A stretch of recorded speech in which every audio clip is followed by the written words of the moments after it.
Okay, folks, welcome to the Contrarian Report. I haven't posted on the blog for a couple of weeks, but I have been communicating with members, sending them out videos of the week ahead commentary on each Sunday.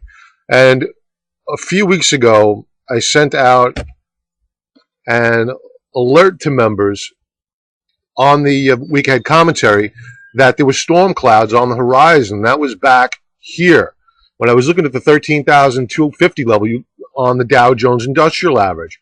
This is a weekly chart. And I mentioned this major resistance. I mentioned the extreme oversold condition on the stochastics and some divergences that were taking place on other indicators.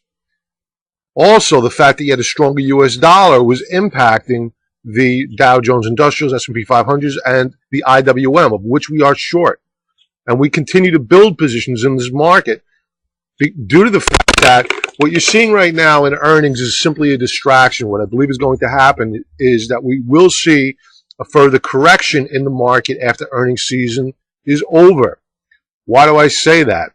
Well, you still have a number of problems out there in the market.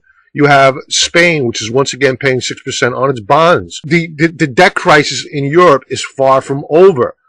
Even though this is a weekly chart of the Euro Trust, even though you're seeing a higher low on the Euro Trust, what we're up against, we're in a pennant formation. And inevitably, they're going to have to come to terms in Europe. And coming to terms in Europe to finally get out of the quagmire they're in is going to require growth. And the only way they're going to get growth in the Eurozone is to devalue their currency, making their exports cheaper overseas. Eventually, they will come to that mindset. Right now, they're just printing money. As a matter of fact, the United States, Canada said no to adding more money to the Eurozone, while China, Japan, other countries continue to add money to a fund, just bailing out these economies. Eventually, that's going to end.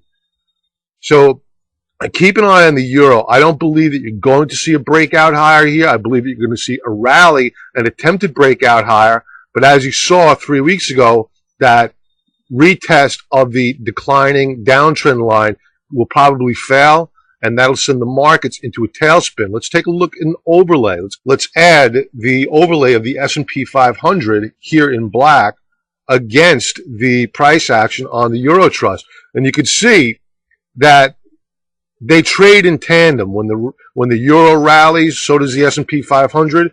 That's because the U.S. dollar is acting inverse. It hasn't always been that way. Traditionally, when you go back to the 90s and early 2000s, the U.S. dollar rallied with the U.S. stock market and vice versa. But you don't have that relationship anymore. It's because the United States is weak. The consumer is weak. I don't care what they say about the economy and recovery. I'll go into an Investors Business Daily report that I read just this morning about how Obama is skewing the unemployment data by adding more than 5.4 million people to the disability rolls since he's been in office. It's incredible. I'll get into it in a couple of minutes. But just take note of the fact that what you're seeing here is the relationship continuing of the S&P 500 and the euro, which had a good week last week. The S&P 500 was able to finish up last week as well. But I don't expect that to continue. I believe that they're both going to correct. You can see that we may even be putting in a lower high here on the S&P 500. Next week is going to speak volumes. Here's your indicators on the Euro Trust. All of them. They're all up against the declining downtrend line. And if you see the breakdown, a continuation breakdown of the slow stochastics below this rising uptrend line on the euro, it's all over. Very choppy action on the Williams percentage R. It's not good. Now, what I teach my members this all the time. You don't pay attention to the futures markets because they're rigged. What they want to do is they want to get you excited in the morning, bright green futures, you get out there, buy. And what do in the afternoon? They sell. So don't get suckered into this sucker's rally. Please, I beg of you, when you want to take a look at where the market is going to head, you need to take a look at only two things. One, the bond market. Two, the currency market. Now, what you're looking at here is a 10-year yield. You can use a 30-year yield if you want, just as good. 10-year yield with an overlay of the S&P 500. This is a daily chart. You could see that generally these two have traded in tandem, except for now. The S&P 500 has rallied, whereas the bond market has traded sideways to down. This is the yield. Ideally, if this was a healthy market, the yields should be rallying because the stock market is rallying, because the economy is growing. The Federal Reserve shouldn't have to print so much debt, but they are. This is your Federal Reserve at work here. This is your Federal Reserve saying, you know what, we still need to stimulate this economy by buying bonds. This is also fear out of Europe coming in and buying up our treasury bonds for safety. So all is not healthy in Europe. All is not healthy here in the United States. We just happen to be least worse off at this point in time. Take a look at the choppy action here on the S&P 500. Not healthy at all. This should be making new highs. It's not. It's making lower highs. That is, as I mentioned a couple of weeks ago to members, there are storm clouds on the horizon. And I'm going to post that commentary I sent out to members only. It was 2 weeks ago, so it's pretty much, you could see where I was going back then and how I was pretty much able to forecast what's happening now in the market, and we're beginning to break down. Apple, we were short. The last time I did a video, we were short of Apple, and then I sent out the week ahead commentary a couple of weeks ago, and I warned, again, of storm clouds on the horizon. At that time, we were short of Apple. I said, even though this chart looks extended on Apple, I guarantee what they're going to try to do on Monday is they're going to come out, they're going to try to upgrade the stock, and sure enough, you had Gene Munster come out, $1,000 price target on Apple. I sent out an alert, you know what? Let's add more. Let's short into it. We knew it was going to happen. Let's add more to our short. Sure enough, Apple collapsed. And we made a great, great profit in Apple. Congrats to my members. Everybody was saying we were nuts. I had people on Twitter betting me, good people. They were getting long. I was getting short. We won that bet. And we're out of this trade now since taking profits. Let's take a look at some stocks. And before I get to those stocks, I want to go over some data that came out. Investors Business Daily. Monday's edition, but it comes out, I get it delivered on Saturday. And you had 5.4 million people join the disability rolls since Obama has taken office, which is a huge catapult higher. Now, don't get me wrong. The Republicans are just as bad. Bush allowed it to happen. Clinton allowed it to happen. The rise in disability claims or disability payrolls over the past 10, 15 years is just grown massively. But under Obama, it has just skyrocketed. When was the last time you saw a tick down in disability rolls? The Reagan era. Here, I don't know if you can see this. Here's a chart back here. This is Reagan. That's when you saw a tick down in the disability rolls. So just to emphasize how political and how bad this is, in the first 4 months of 2012, you had 539,000 new people added to the disability rolls. You have another 725,000 applications pending to receive disability benefits. Now, what's the political advantage besides the fact that he wants a centralized government for Obama? What's the political advantage? Well, the political advantage is this. As each new member added to the disability rolls comes off of the unemployment rate. So you're not seeing organic growth in employment in this country. What you're seeing is a decline in participation. And they take those participants that should be looking for jobs out of the unemployment picture the moment they go on to disability. So why is the unemployment rate ticking down? Less people in the workforce because they're on government assistance. This country is so screwed, you have no idea. Here's a factoid, again, from IBD. Since 2009, you've had 5.7 million people added to the disability rolls. Guess what the growth in non-farm payrolls was during the same time period? Only 2.3 million. So you've had growth in disability rolls, twice that of growth in employment, non-farm payrolls. That's insane. That's insane. But this is the era that we live in. These are the times that we live in. So when you look and see why the Federal Reserve has to be out there buying up bonds, it's because this economy is just hanging on by a thread. We are just a stone's throw away from being where Europe is right now. And unless this government gets it, unless we vote these thugs out of office, and I'm talking about the moderate Republicans as well, unless we get some fiscal conservatism in the White House and in Congress, we're screwed. But does that mean that we cannot make money in this market? No, we'll make money. As a matter of fact, even though I'm forecasting that the market is going to go down in the coming months and weeks, I have plenty of stocks on my buy watch list that are just ripe for a rally. CRME, look at this beautiful bottoming action here. This stock is poised to rally.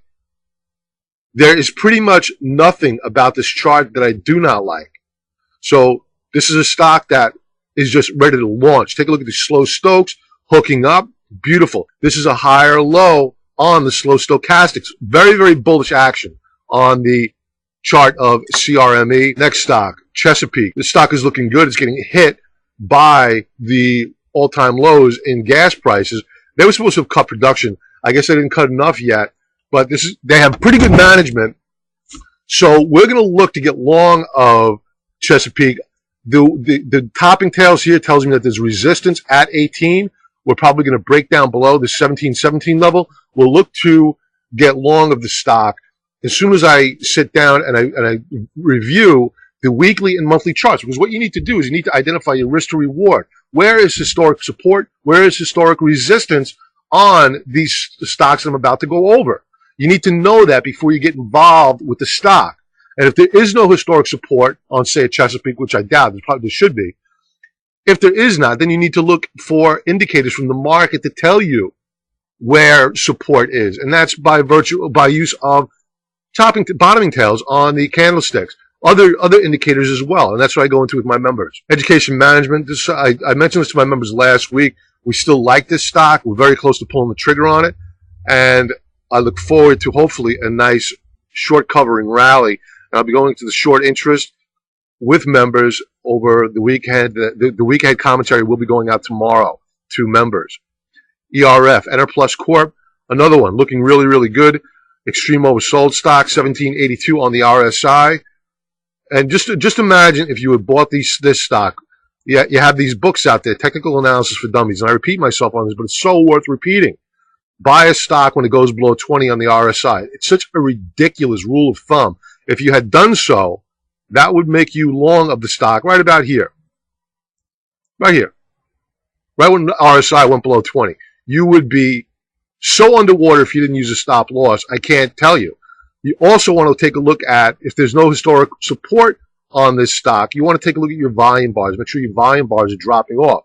All the indicators, price action, candlesticks, volume, all come into play. You have to take all of it, analyze it, and then you formulate a picture of when the best risk to reward ratio is for you as an investor, as a trader, to get involved with the stock. Right now, I wouldn't touch this stock just yet. Maybe soon, but just not yet. It's not quite there. EQU, Equal Energy. This stock has been taken to the woodshed, another extreme oversold stock. You may be saying, Bob, you just told us the market's going to correct. Why are you looking to get long? It's because I already have my short positions pretty much built. I'm ready for the correction. Now all I want to do is do some short-term trading to the long side to take advantage of what the market's doing right now. What they're doing is they're keeping the market propped up. They're going to try to rally the market again on Monday because of GE, because of Microsoft's numbers. And I want to take advantage of opportunities to the long side. And why do I look at these stocks? Is because they're beaten to death. My downside is limited. So that's why I'm looking at these stocks. Xtor Gold Mines, XG is the symbol. This is another one, extreme oversold stock. This is just barely making it to my screener. It's going to get an RSI of just below 20. This one's got resistance here. What was the day's high on Friday? 4.43. I think we could probably see a little bit further downside on the stock. HUSA, which we made a tremendous profit in several weeks ago. As a matter of fact, we did it twice. We did it here and then here. We had a huge position. Enjoyed the ride up from 525. Used a trailing stop loss order. We got out near the top. We made a killing on that trade. Now it's back. We're going to look to get long of HUSA once again. We know how to trade it. We're familiar with the price and volume action on the stock. I think we'll see further downside.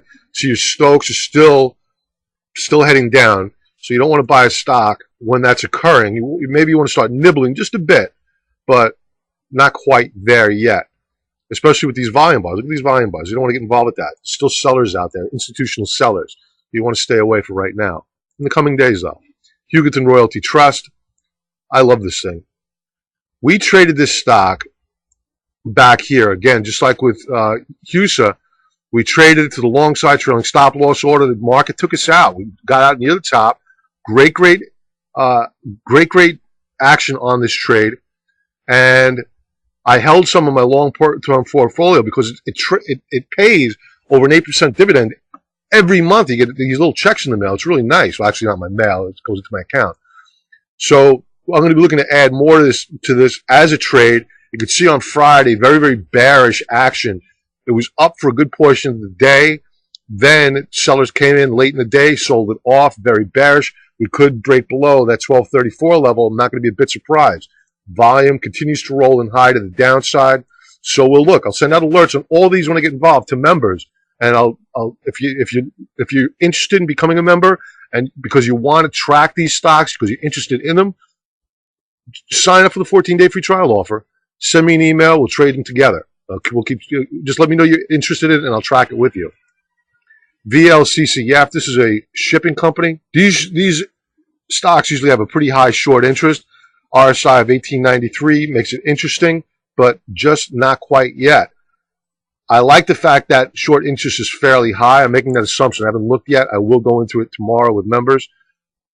Frontline usually has a high short interest as well. But we're going to look to want to get involved with this one. This is a stock with a great risk to reward profile, but not quite yet. You still have your Stokes that are hooking down, but they're getting there. I always warn members that you should always look for double bottom action on the slow stochastics. And you're seeing that set up here. Just like you saw it here, double bottom, double bottom, double bottom. And that's what we're going to be looking for. Last one is Nokia, and okay, the symbol, everybody's familiar with it. It's been beaten to death, just like RIM. RSI just makes it onto a screen just below 20. We'll watch it. It's definitely not a buy right now, but it will be. Wow, it's almost a penny stock for Christ's sakes. Amazing. We'll look to get involved with Nokia perhaps if it meets our criteria. When you see these gap downs like this is just institutions just getting out. Look at the volume. That's how you can tell it's institutions.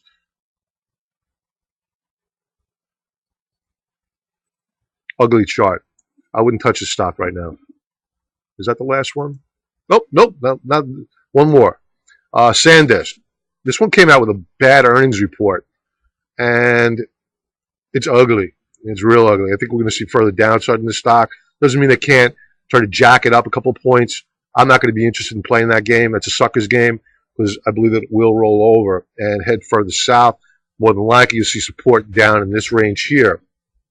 You have your 50-day moving average, which is really picking up steam now, and it's going to eventually cross below that 200-day moving average. So I'm not going to look to touch this stock probably for another 2 weeks, but I will probably get involved with it. And you see the stochastic here. This is gonna roll over. I've seen these stochastic setups 1,000 times before. It's gonna roll over, head back down again. I do have one more. Smart Technologies, SMT. Is this really the last one? Yeah, it's really the last one. Okay, last one. SMT, Smart Technologies. Another one that's on our extreme oversold list. This one we're not going to touch yet. Again, we want to pull back. I'm going to go through this with members on Sunday with all these stocks that we're going over. We'll take a look at the chart, historical charts, to see if we have any support down here, and we'll decide upon a game plan. We also want to take a look at the short interest. How aggressive do we want to be to the long side with our position? That's why we take a look at the short interest, because if there's a large short interest, then we want to get more aggressive because we know we're going to have shorts that are going to want to take profits. And that truly is the last stock, folks. Everybody enjoy the remainder of your weekend. Have a great trading week next week. Please sign up for the 14-day free trial offer. And again, for those folks that are interested in how my commentary looks that I send out to members, please take a look above.